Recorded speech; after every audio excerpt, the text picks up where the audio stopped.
Today's guest is New Zealand actor-comedian Cori Gonzalez-Macuer. Cori has been an actor and comedian in New Zealand for over a decade. He's appeared in critically acclaimed films such as What We Do in the Shadows and Eagle vs. Shark, directed by Taika Waititi. You may have seen him on the telly in Mean Mums or Wellington Paranormal, or you may have caught one of his many sold-out stand-up comedy shows. Please enjoy our chat about smoking with Cori Gonzalez-Macuer. And at the end of the episode, don't forget to fill out the survey for a chance to win a pair of Bose AirPods. Just click the link below.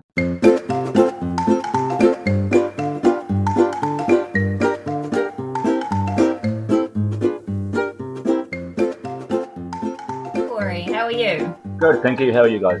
Great. Thank you so much for being on our podcast. Thank you for having me. So we're going to just jump straight in here and ask about your first ever cigarette. Okay. Funnily enough, it was the night of my first ever comedy show. It was the Rookie Comp in Wellington, 2003. I literally just bought a pack because I was stressed out and I thought it would help me be less stressed, but it didn't really. So that's literally the first time I ever had a proper full cigarette was before my first ever comedy show. Did it not make you feel unwell or dizzy or? Oh yeah. Yeah, I felt horrible. It made everything worse. So...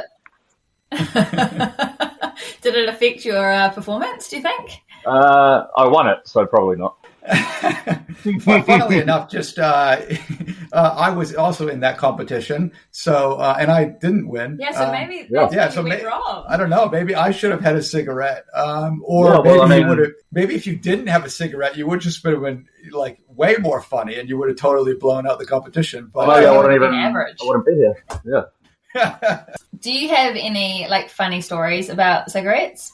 Forgetting that I've been inside sometimes when I'm inside.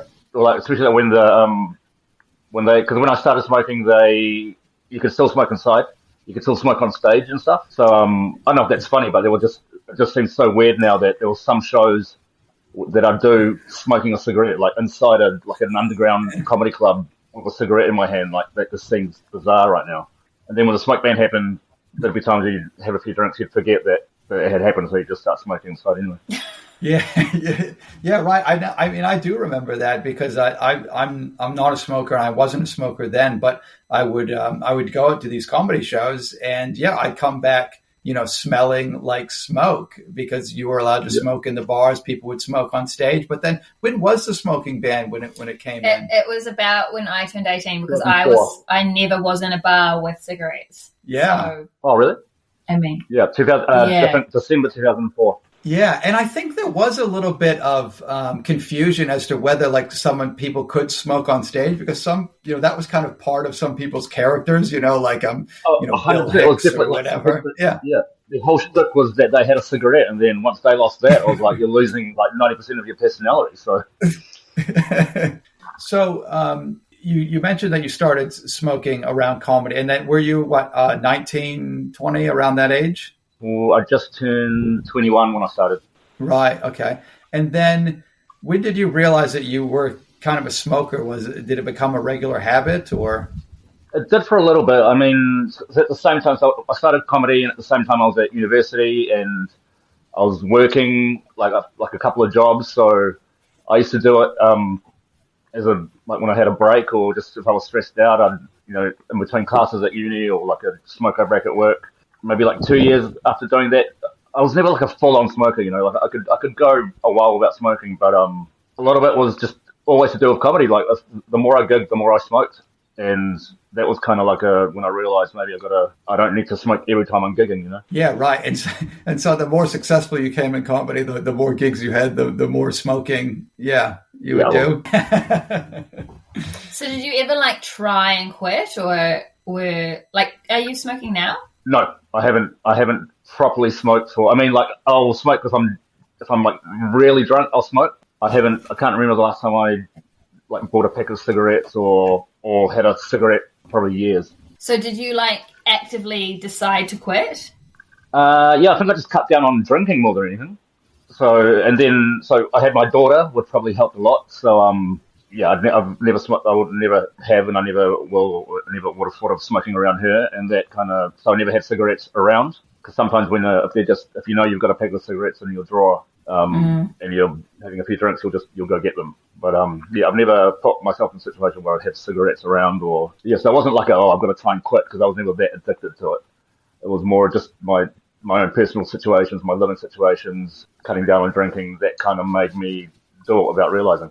So would you sort of give that advice to people who might sort of be in a similar quitting phase, where they're not, like, they probably wouldn't call themselves like actively a smoker, but they definitely do smoke, to sort of like cut down on those vices? Get pregnant. Okay, all right. Now you don't have any problems at all, right? Get pregnant, or just stop being an alcoholic. Right. Because I hear that having children is way cheaper than smoking. Oh, these days, probably about on par these days. It is interesting when we talk to people about quitting. I mean, one of the big reasons is you got to have that why. Why you quitting? So I'm hearing you saying, you had a daughter, you didn't want to have her grow up around that, and that's a big thing to hold on to, that why. So you kind of quit because of your daughter. But is there a famous person that would kind of bring you out of smoking retirement, that if they wanted to have a cigarette with you, you'd go for it? Yeah, heaps. But probably, I mean, like, I know I'm not gonna like I'm 42 now. I'm not gonna have one cigarette and then be like, oh fuck, this is me for the rest of my life now. Like, I'll if like Lionel Messi showed up and said, "Do you want to go for a cigarette outside?" I'd be like, first of all, like, you're an athlete. What are you doing smoking? I'm like, if he can do it, I can do it. So go smoke one. Or if somebody just said, "I'll give you $100 for a cigarette if you smoke," and I'll be like, "Yeah, I'll do it." I don't think anyone's paying anyone to smoke cigarettes. Oh, sure, there's some surveys that probably do it. Probably. Were there any challenges with quitting? I mean, you said that you cut down on drinking, and obviously didn't want any cigarettes around your daughter, but were there any times that you were in any situations where you were you found it quite difficult not to smoke, or? Yeah, I mean, times when, if I'm on tour or something and you're around other people that smoke, that's probably one of the main ones. A lot of my friends in the last 20 years, a lot of my friends in the industry, a lot of my friends who aren't in the industry have at some stage or another been full-on smokers. Like very little of them still are, but just the whole kind of being around other people doing it, you feel left out. Everyone's going outside for a ciggy, you're inside just doing nothing, just stuff, just kind of peer pressure. Not that I got pressured in, but more, FOMO. I think that's a huge one. I think peer pressure and FOMO is probably why a lot of people start smoking. The biggest one, I reckon. And comedy. Yeah. And comedy, yeah.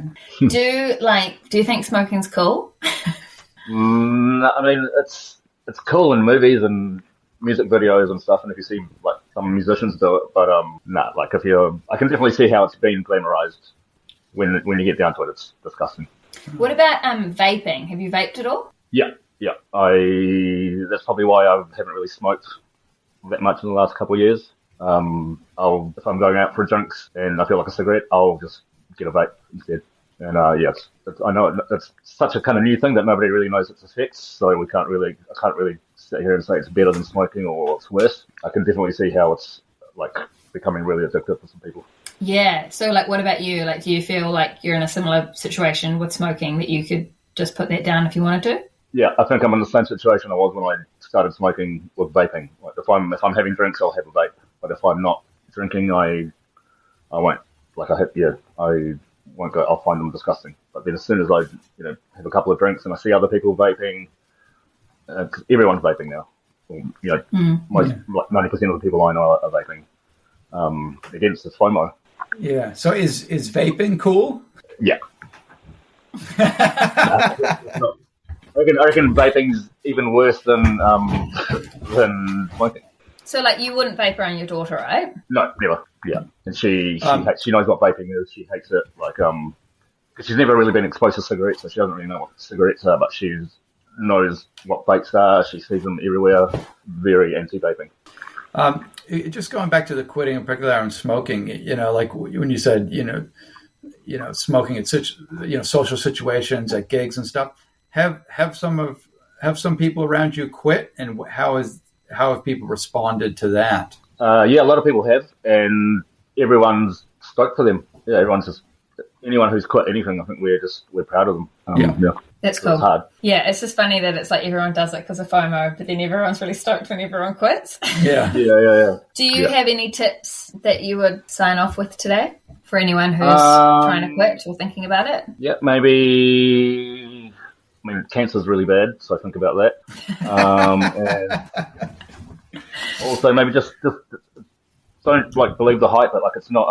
If you're doing it for we've been talking about now about you get FOMO or peer pressure. If you're doing it for those reasons, those are literally the wrong reasons. That's get out of there before you get addicted, because then it's after that it's a whole completely different ballgame, I think. Yeah, solid advice.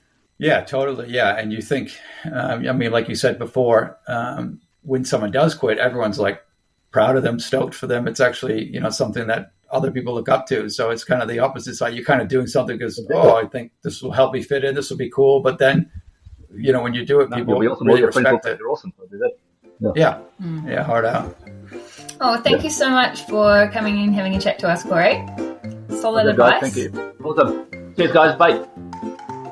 We hope you enjoyed that episode of Comedians Quitting. Please don't forget to fill out the survey in the link below for your chance to win a pair of Bose AirPods. Every episode listened to and every survey filled out is another chance to win.